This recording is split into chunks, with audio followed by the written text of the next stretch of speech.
शरद पूर्णिमा का दिन लक्ष्मी को पूर्ण करने का दिन, पूर्ण करने, केवल अमृत ही नहीं बरसता, शरद पूर्णिमा के दिन लक्ष्मी भी बरसती है। माता पार्वती जी ने संपूर्ण ब्रह्मांड में एक सिद्धता प्रदान कर दी कि अपने गोदी के लाल को, अपने गोदी के पुत्र को माता ने लक्ष्मी की गोद में देखकर लक्ष्मी को पूर्ण बना दिया। वो दिन कौन सा था? यही शरद पूर्णिमा, यही शरद पूर्णिमा का दिन था। धन उलझ गया, तुमने तो कोई अच्छा सोचकर किसी को पैसा दिया, अच्छा सोचकर किसी को धन दिया और वो धन उलझ गया, नहीं आ रहा, पैसा वापस दे ही नहीं रहा। बेलपत्री के पेड़ के नीचे, बेलपत्री के वृक्ष की दो थोड़ी सी बाहर निकली हुई छाल को देख लो, बेलपत्री के वृक्ष की छाल। उस छाल पर कच्चा जो सूत होता है, धागा होता है ना, कच्चा धागा, सफेद कच्चा सूत, उस धागे को बेलपत्री की छाल पर 7 बार घुमा लो। चारों तरफ मत घुमाना, नहीं तो चारों तरफ धागा लेके घूम जा। बेलपत्री का जो वृक्ष होता है, उस वृक्ष की छाल पर 7 बार घुमा लीजिए। ये केवल शरद पूर्णिमा का ही उपाय है, इसके बाद नहीं करना है, केवल एक ही दिन होगा। बेलपत्री की छाल पर उसको घुमा लीजिए 7 बार घुमाकर, जब वो जनेऊ की तरह हो जाएगा ना, उसको उतार लीजिए। बेलपत्री के वृक्ष के नीचे घी का दिया लगाइए, हाथ में उसको रख लीजिए। जिस व्यक्ति को तुमने धन दिया और वो उलझ गया, नहीं दे रहा, पैसा पहुंचा नहीं रहा है, उस छाल पर जो धागा आपने लपेटा है, श्री शिवाय नमस्तुभ्यम का स्मरण कर कर बेलपत्री के पेड़ के नीचे कुंदकेश्वर महादेव का नाम लेकर उस धागे को शंकर भगवान को छुआकर महाराज माता पार्वती के चरणों में ले जाकर छोड़ दीजिए। अब विनती कर कर छोड़ दो और निवेदन कर दो, माँ मेरी इतना धन है, इतना पैसा है, विश्वास कर कर मैंने उसको दिया था, वो नहीं दे रहा, माँ से निवेदन कर। फिर कहेंगे संसार वालों के सामने जाकर रोगे तो दुनिया के लोग हंसी उड़ाएंगे। आप किसी से कह दो मेरा 5 लाख रुपए वो लेकर भाग गया, दिया काहे को?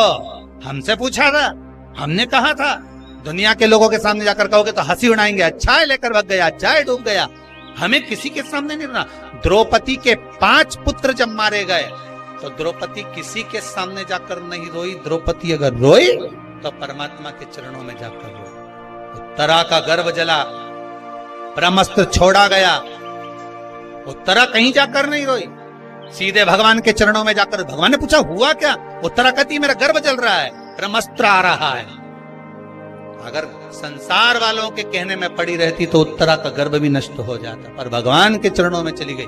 भगवान ने अंगुष्ठाकृति धारण करी, गर्भ में जाकर परिक्रमा करी, उत्तरा के गर्भ में पहुंच गए। जो बालक प्रविष्ट हुआ, परीक्षित हुआ, आते सी जन्म लेते सी जिसने परीक्षा करी वो परीक्षित हो गया। श्रीमद् भागवत में लिखा है, संसार वालों के आगे जाकर रोगे तो दुनिया के लोग हंसी उड़ाएंगे, पर परमात्मा के आगे जाकर कहोगे, परमात्मा हंसी नहीं उड़ाता, परमात्मा उस कार्य को सिद्ध करता। उसके सामने जाकर बोलो तो, तुम बोलो ही नहीं और परमात्मा के सम्मुख में और कहो कि मैंने तो सबके कह दिया, सबसे फोर्स लगा दिया, सबसे सोर्स लगवा दिया, ये करवा दिया। परमात्मा से जाकर निवेदन करो कि मेरा धन उलझा है, मेरा धन मैंने विश्वास रखकर करा था, दे दिया था, माँ अब आपको देना है भगवान शिव की कृपा से। वो में आपने कई बार किताब पढ़ी होगी पूर्णिमा की, या आपने व्रत किया होगा, या पूर्णिमा का व्रत आप धारण करे होगे, तो उसमें पूजन कौन से भगवान की हो?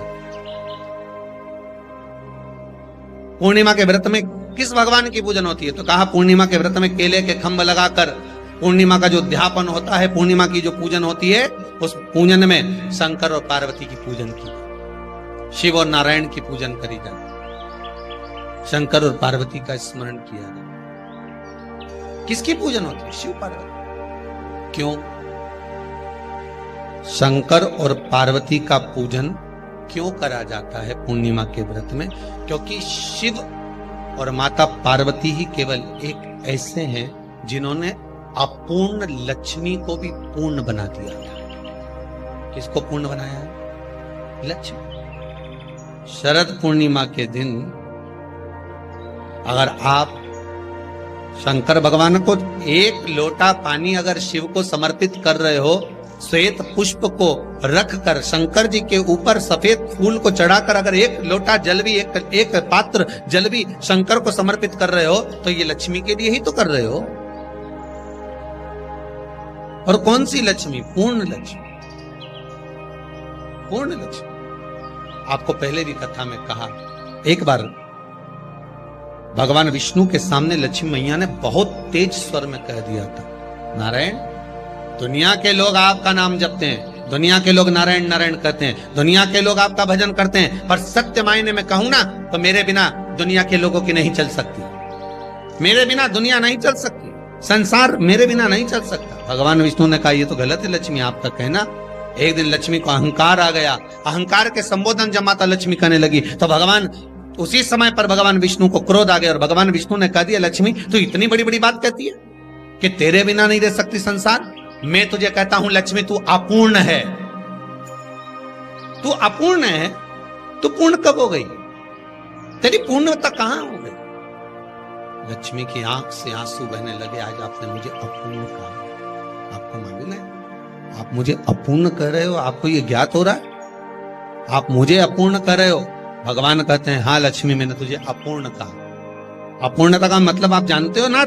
भगवान कहते हैं, लक्ष्मी मैं सब जानता हूं। लक्ष्मी रोती हुई माता सरस्वती के पास पहुंच गई। सरस्वती ने पूछा, क्या बात है लक्ष्मी, क्यों रो रही हो? लक्ष्मी जी ने कहा, क्या बताऊं सखी, मेरे पति ने आज मुझे अपूर्ण कह दिया है। तो क्यों रो रही है तू? अपूर्ण अगर कह दिया, पति ने ही तो कहा है ना, तो क्यों रोना?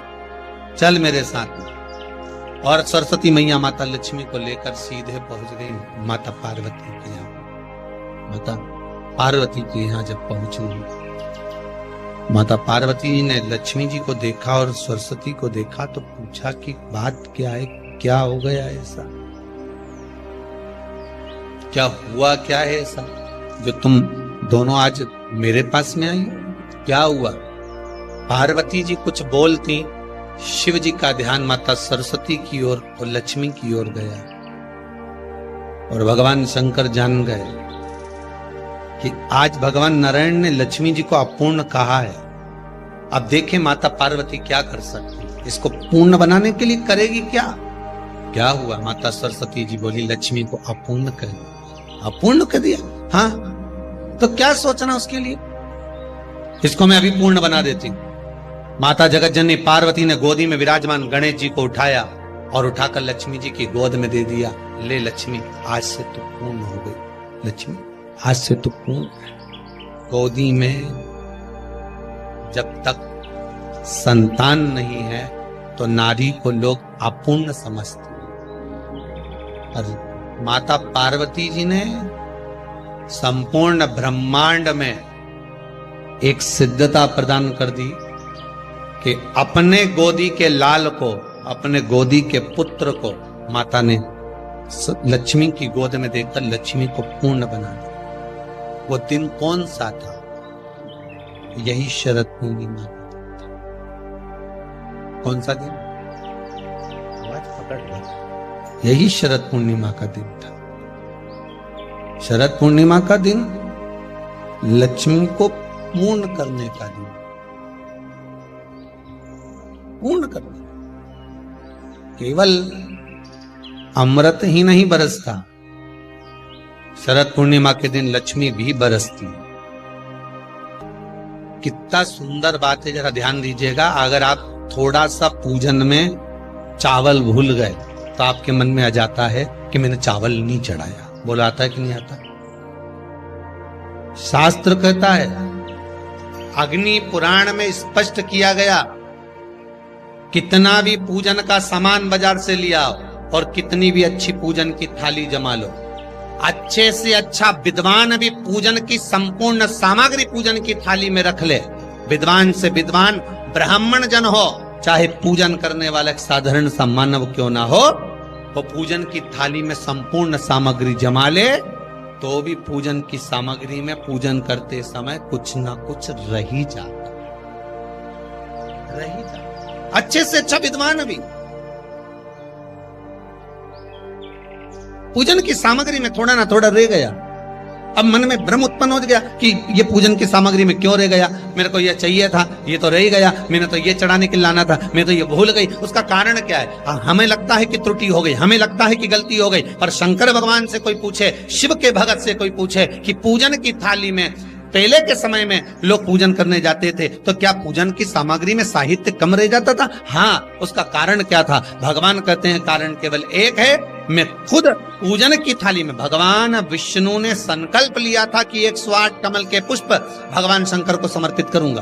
पहले कथा में वर्णन किया, 108 कमल के पुष्प भगवान को दूंगा। जब आखिरी दिन महीने का पूर्ण होने जा रहा था, श्रावण के महीने का, भगवान ने एक पुष्प को निकाल लिया, उसमें पूजन की थाली में फूल कम कर दिया। अब आपको लगे, परिवार को लगे, कुटुंब को लगे, किसी को लगे, पूजा की थाली में पुष्प, पूजन की थाली में सामग्री अगर कम रह गई है तो आप ये विचार ना करें कि मुझसे गलती हो गई, मुझसे त्रुटि हो गई, भगवान रुष्ट हो जाएंगे। भगवान अपने भक्त से कभी रुष्ट नहीं होता। ये दुनिया के लोग कहते हैं कि अगर पूजन नहीं करेंगे, हमने ये ऐसा नहीं करेंगे तो रुष्ट हो। नहीं नहीं नहीं, भगवान रुष्ट नहीं होता, भगवान कभी रुष्ट नहीं होता अपने भक्त से। पूजा की थाली में सामग्री नहीं है, उसका कारण क्या है?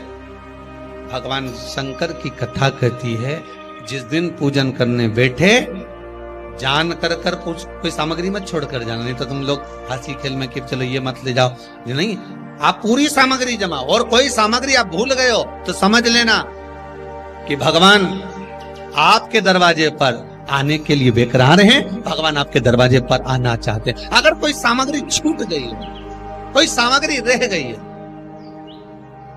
जान कर हमको नहीं, जैसे श्रीफल, नरियल जो हम भगवान के मंदिर में तोड़ते हैं, फोड़ते हैं, माता जी के सामने हमने नरियल फोड़ा, नरियल अच्छा निकल गया, भगवान ने स्वीकार करा ना करा।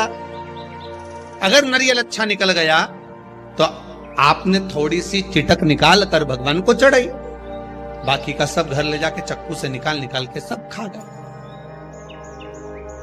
और मान लो वही नरियल जो आपने भगवान को चढ़ाया, फोड़ा, और वह अंदर से खराब निकल गया, तो भगवान ने स्वीकार करा कि नहीं करा?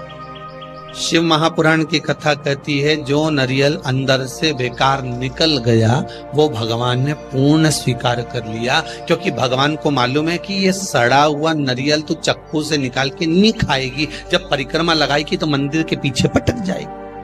भगवान को मालूम है इस चीज का, भगवान को इस चीज का ध्यान है कि ये मंदिर के पीछे पटकेगी। अब भगवान यही, अब हमको लगा कि भगवान जो सड़ा नरियल है वो स्वीकार कर लिया, तो क्या आप मंदिर जाते समय दुकान पे से सड़ा नरियल लेके जाओगे क्या? अरे बोलो तो, आप तो अच्छा बजा कर, पानी देख कर, खूब बजा बुजू के देख कर लेकर जाओ कि नरियल अच्छा होना चाहिए। आगे भगवान उसको कैसे स्वीकार कर रहा है, भगवान कैसे उसको प्राप्त कर रहा है, ये उसके आप तो श्रेष्ठ लेकर जाओ।